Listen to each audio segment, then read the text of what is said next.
All right, here we go. Good morning. It is the Travis Neville Podcast. My name is Travis Neville. I wrote this book called The Jossman Method.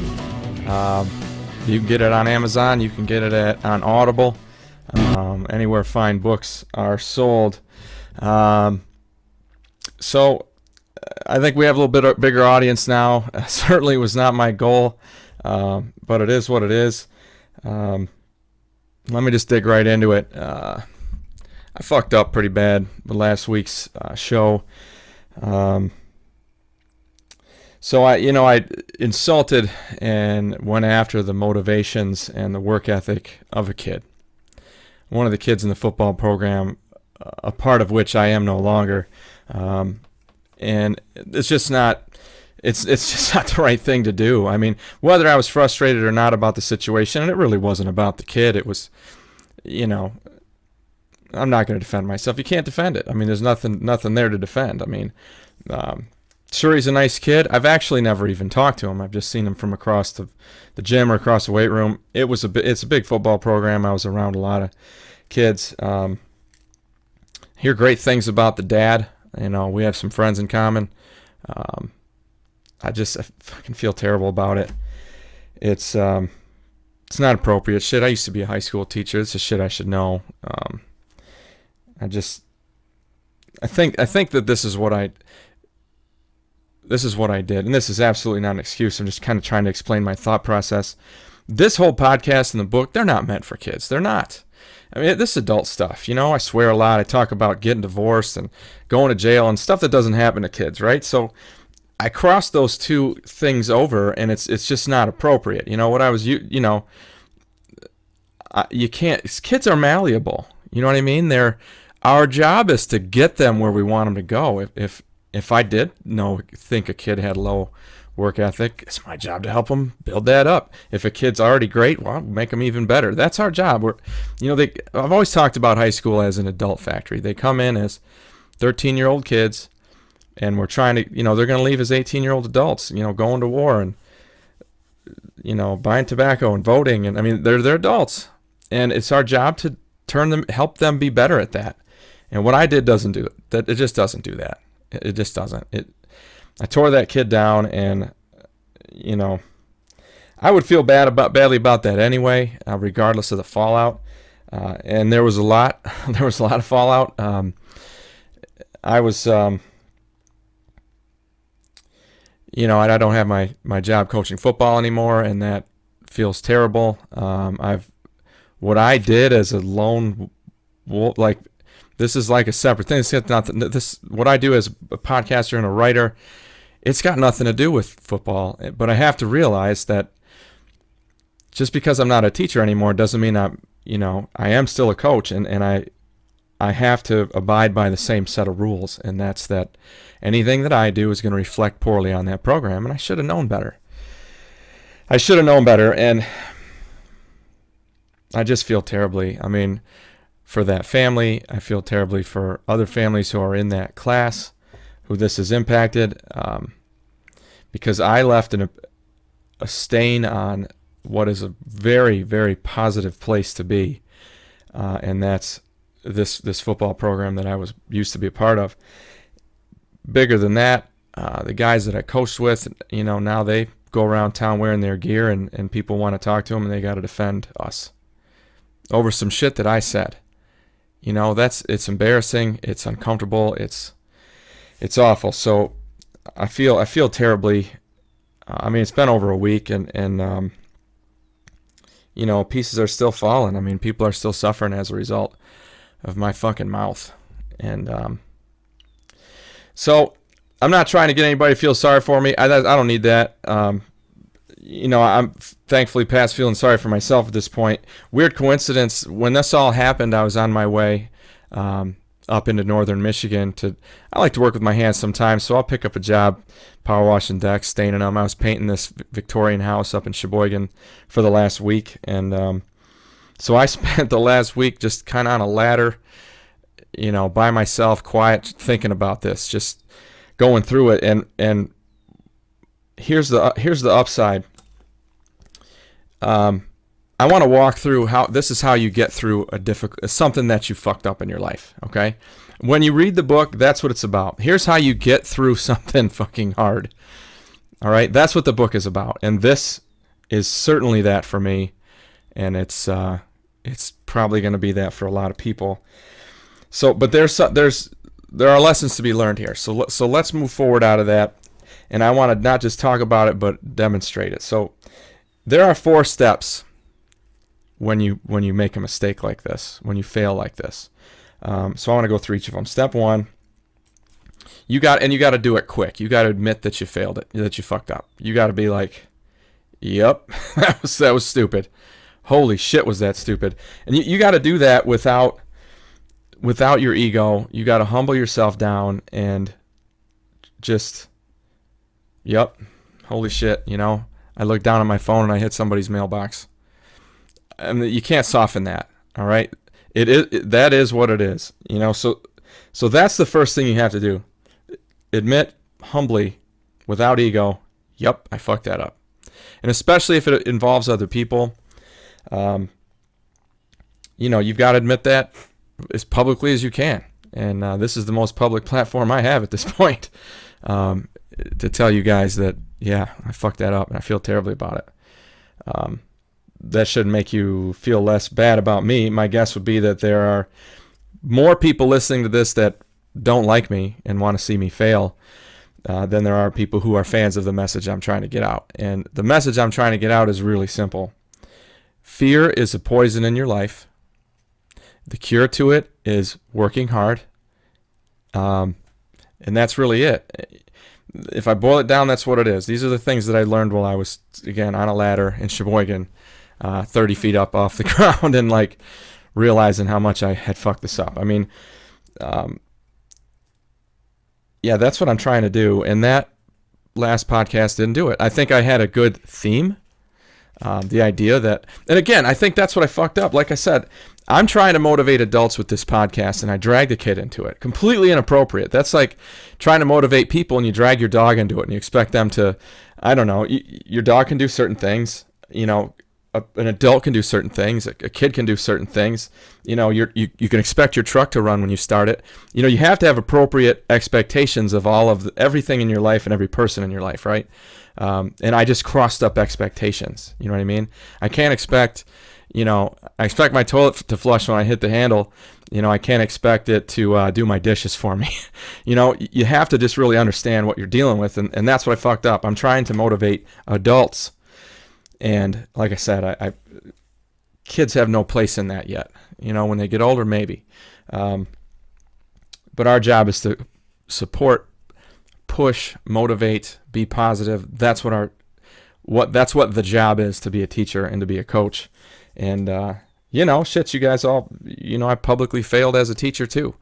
That's just how it went for me. I know that I'm not great at sometimes making good decisions. The one thing I'm really good at is reacting to adversity, okay? And here I am dealing with it again, and I'm trying to demonstrate to you guys how that works. So step 1, admit you made a mistake.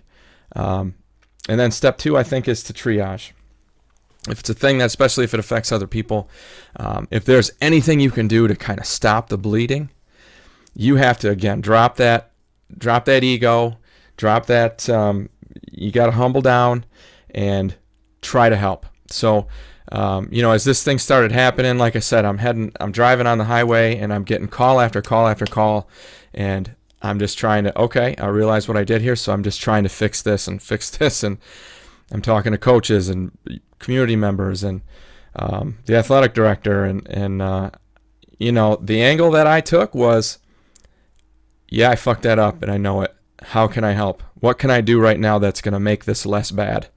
And not just as a token thing to say, but actually as, again, we talk all the time about how actions are who you are, So I want my actions to show that, hey, I know I fucked this up and I want to help. So that's step 2, triage. What can you do to kind of fix it, to stop the bleeding, to get your finger in the hole in the dike, you know what I mean?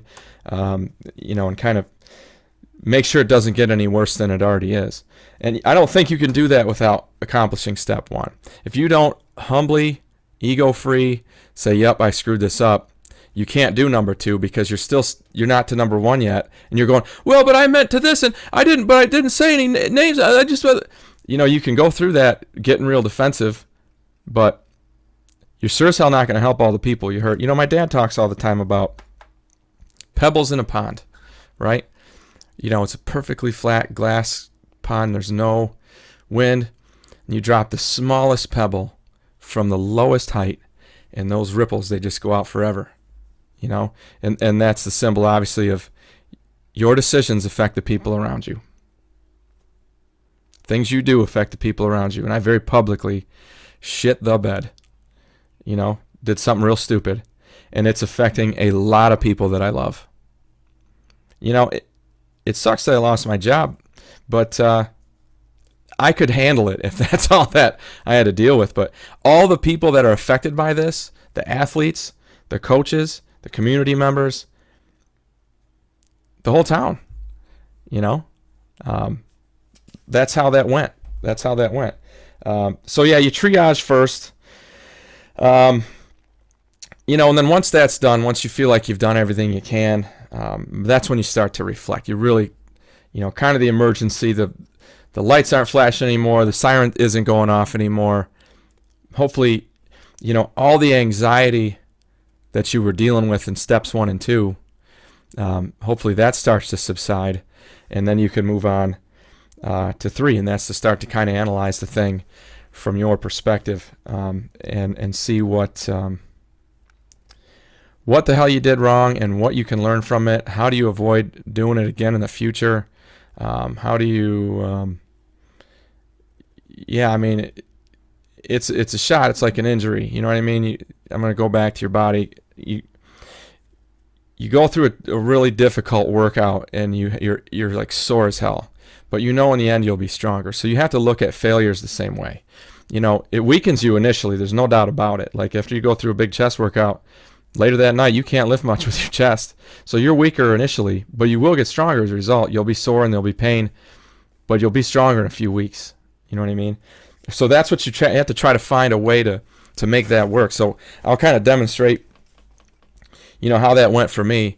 As I told you, I just spent the last week up in the air, and just, trying to figure out how I can get better as a result of this. I took half a dozen calls from people in the media. I tried to be anyone who had the character to call me or email me or reach out to me. I answered, hey, yep, I'll talk about it. I fucked it up, and I'm not going to hide. Speaking of that, yeah, I'm back on the air. I'm going to, release this probably tonight. It's Tuesday afternoon, and I'll probably have it out this evening. But I can't not record. Let me tell you what this is like. When you do something this big, when you fuck up like this and it's public, you're going to get a real mixed bag from everybody around you. I had family members who called me and lit me up. I had friends who did the same thing. People I've known my whole life. I had very few people call and say, this is going to make you better. Don't stop moving forward. You have to get back on the microphone.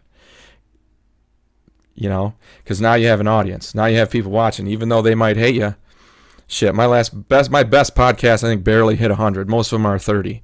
And my most recent one, not the one in question, is almost 700. So I don't know, maybe shit happens for a reason. Obviously I would never trade that for what I did or what happened, but again, you don't have a choice. You fucked it up. So now you got to start trying to find a silver lining. You got to start trying to figure out how you're going to move forward. You got to put together a plan of how you're going to get your life going again. And it was the weirdest coincidence that this happened as I'm going up and basically checking out of my life for a week. So I had that good fortune of being able to take some time and put together a plan of how I'm going to attack this. How this recording today would have been different if I had done it the day that all this happened. I didn't really have any perspective on it yet, but I was supposed to speak to this writers group in Grand Rapids on Saturday. I got an email from them saying, well, we don't agree with blah blah, and that's I guess that's okay. most people who have any kind of public, I don't know, if you'd have listened to the original podcast and you could, episode 18, and you can filter out the stupid shit I said about a kid, I think the message was good. At least I know I intended it to be. I'm looking at my outline from that one right here, and I'm still not sure what I'm going to do with that. I think it's got to come out again at some point. Obviously, I'll delete out the shit in question. My God, if you can't find that on the internet, if you really need to see it that bad, I'm sure you can find it. But, yeah, I got canceled. I got deplatformed. I got exactly what I said in episode 18. I got the modern equivalent of burned at the stake because basically the mob decided that, I'm not on their side. That, and this is my message to you. If you're a young guy, maybe you're somebody that I used to coach or coach right now and you're listening to this, know this. 2 things, very important things. In the world that we live in right now, if you make a mistake, people will want you to, they'll see that as you. They'll see that your mistake as you. And they will write you off. And hopefully your family and friends won't do that. But know this, that in real life, you are not your mistakes. Okay? I mean, not unless you can't go through these steps I'm talking about. Not unless you can't figure them out and get better. If you can do that, you'll be better as a result of the things that you've made mistakes on. And let me tell you, good luck getting through life not doing it.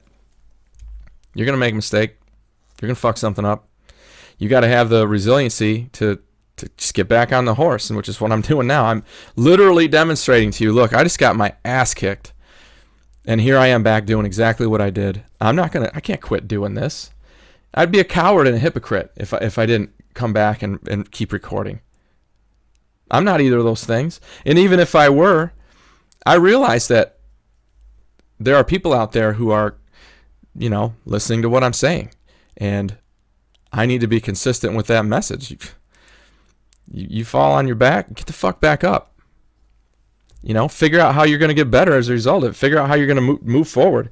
I got a very close friend, and I know because I'm basically a shit sandwich right now. Actually, I think somebody called me a turd sandwich on Facebook.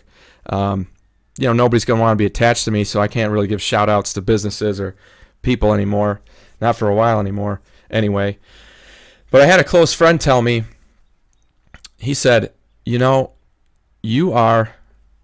seen you coach. You're great with kids. And this is a guy who's a damn good coach himself. He said, but that's not where you're supposed to be. He said, you're supposed to be motivating and inspiring adults. And that's a harder market to corner. He said, you can't walk into a room full of 35 adults who are a captive audience and you motivate and inspire them. So it isn't like going to school or coaching a team. You have to, you got to find a different platform, which is what I think this is.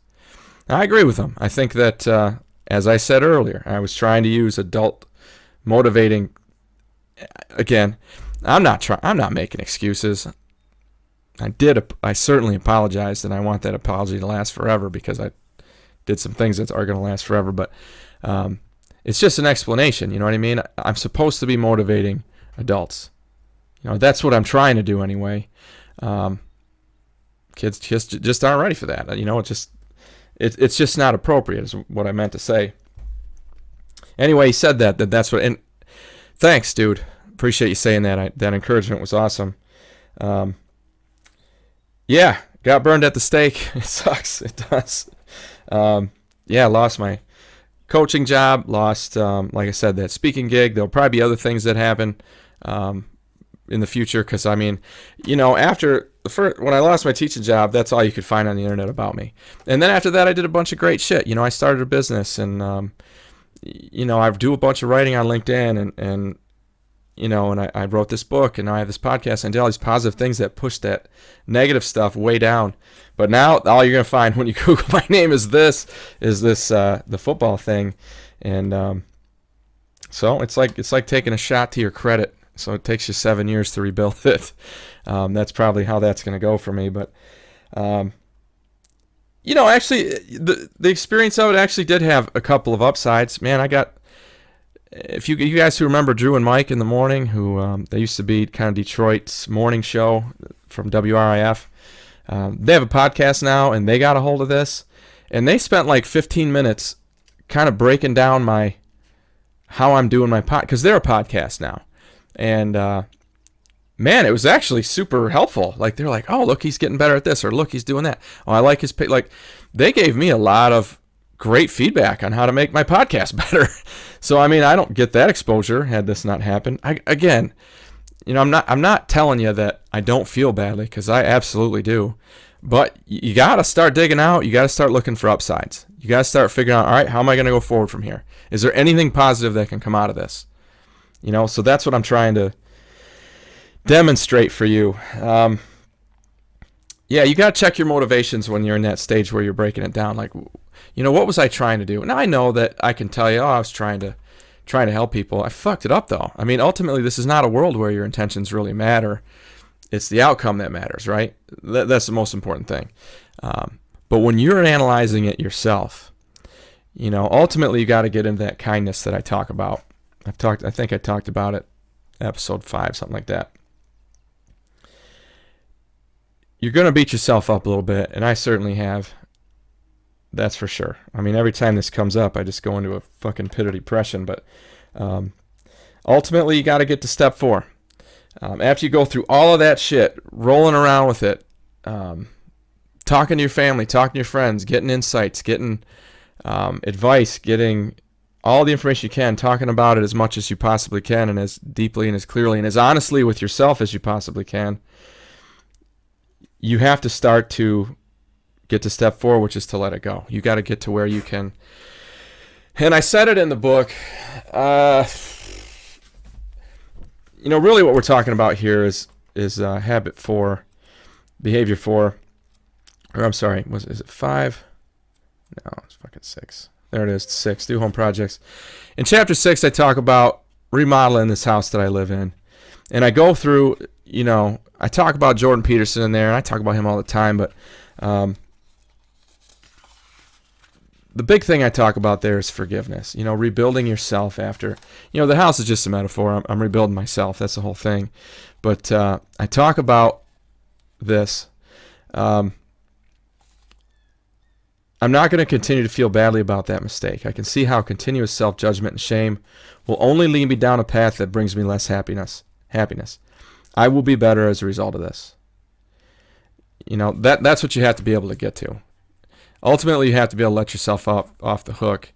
And, for me, part of that is I've got to be able to point to some positives that I did in reaction to it. You know what I mean? I've got to look at, well, I painted this house for this lady, and I paid my buddy some money to come help me. You get humbled like this, you get put on your back, you're pretty nice to people, or at least I am, because I feel like I'm in debt to the world. So I'm trying to do all these nice things, and I'll still, I still donate money to the school, because I can do that through my business so that nobody knows that's me, and just as a way to try to help out and feel like I can kind of right the wrongs that I've made.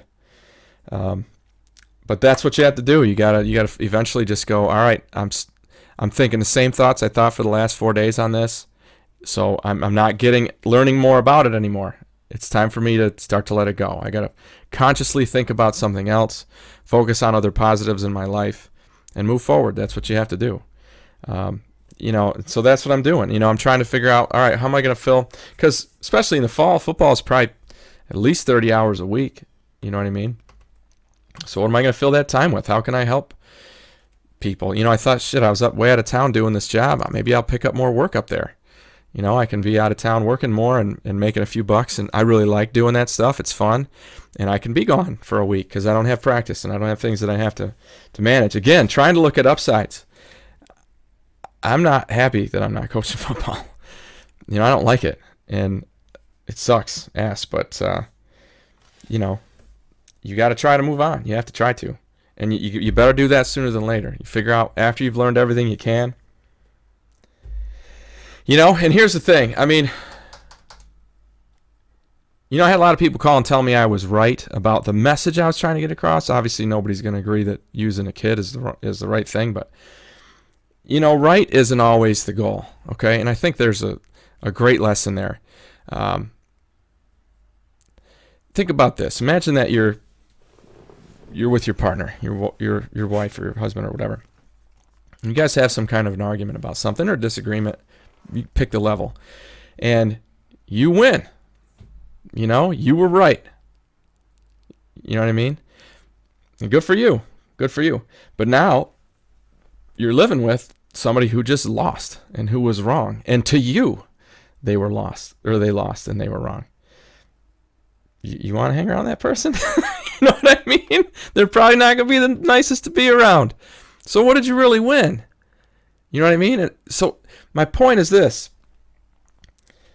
Being right doesn't mean shit a lot of times. Okay? You got to seek understanding. You got to seek to find a middle ground. Or if there's a problem, seek to fix it. There's a lot of things I could have done. I had a kid who, we started the football season last year, and I wasn't sure about him. I wasn't sure about his attitude, and we ended up working with him. Actually, I didn't work with him much, but one of the coaches on my staff did, and he ended up awesome. He was so good. He was such a good football player, and he will continue to be. And that's how I should have handled this. Like I told you, they're kids. They're not going to be great walking in the door. They're kids. It's our job to make them better. That's why we're here. Yeah, a lot of shit went away as a result of this. I'm disappointed in it, but there's a lesson here, and that's how do you get through the 4 steps of failure? So number 1, and you can't do anything else until you get through this. You got to say, "Yep, I fucked that up," without caveats, without conditions. I fucked that up. And I did. And then step 2, you got to do that immediately. And then, because you can't get to step 2 without that, and you got to start going, all right, how can I help to fix this right now? What can I do that might make this better? And that step might kind of last forever. Like I told you, I'll always, as long as I'm living here, I'll donate to the football program and help out this, help out that, get better at this, get better at that. I'll always do that. So that's a way that I can continue my step 2. Step 3 is the internal part, where you have to figure out, why did I do this? What were my motivations? What the fuck? How could I not have known not to do, you know what I mean? Like, you go through all these stages of beating yourself up and being depressed and being anxious and being afraid. And, and at every stage, for me, like I told you, I seek out all the stuff I talked about in the therapy episode about, I was working with my hands, and when it was raining, I went and worked out. And, I'm talking to my buddy who was working with me for a little while, and I talked to my stepdad for a while, and, I'm calling people on the phone and just trying to deal with it and manage it and get through it and get in it. So there's your step 3, kind of figuring out what the fuck happened and start to learn some lessons from it. And once you figure out, okay, I've learned everything I can, then your step 4 is to consciously let it go. When it pops into your head, push it out of there. When somebody wants to talk about it, steer the conversation the other way if you need to. Eventually you get to the point with things like this that they're just, it doesn't bother you as much. I know that because I've been through worse shit than this. But, yeah, eventually you'll get to where it doesn't bother you so much. That's the thing to deal with. Yeah, it sucks. I wish I had a better, more positive message for you, but I think that this is needed. This is my platform. This is the best way that I can also get into step 2, which is to triage this thing and see how much I can fix. To the families who were involved, I'm sorry. I'm embarrassed. It is truly not a reflection of the rest of that football program. I can tell you, 3 years I've been there, and I've been at a few other schools, I've never seen a program work as well as that one does. The coaches are great men, every single one of them. I have an individual relationship with each one of these men, and they're there because they love kids. They're there because they love helping. That's what makes them great. That's the difference over there.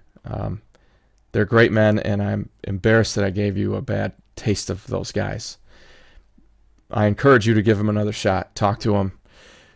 Talk to any of them you want to, because they will. They'll talk to you. And you know what? Call me. Email me. I'm not hard to find. I would be glad to apologize to anybody in person. Happy to do that. If you see me out, you want to tap me on the shoulder and talk about it, I will set aside what I'm doing and apologize to you, and listen to, if you want to light me up and tell me all about what a motherfucker I am, I'll listen to that too. I earned it.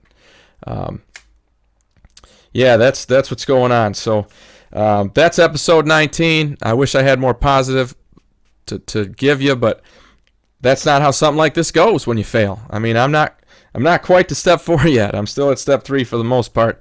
I'm trying to look for positives, but I'm not all the way through it. So, yeah, this is the Travis Neville Podcast, episode 19. I'm Travis Neville. I wrote this book called The Jossman Method. You can get it all over the place. And like I said, if you see me in town or shoot me a message on Facebook, I'll bring you a copy and sign it and hand it to you. Free charge. Again, I'm Travis. I hope that today helped you get your shit together. Have a great week.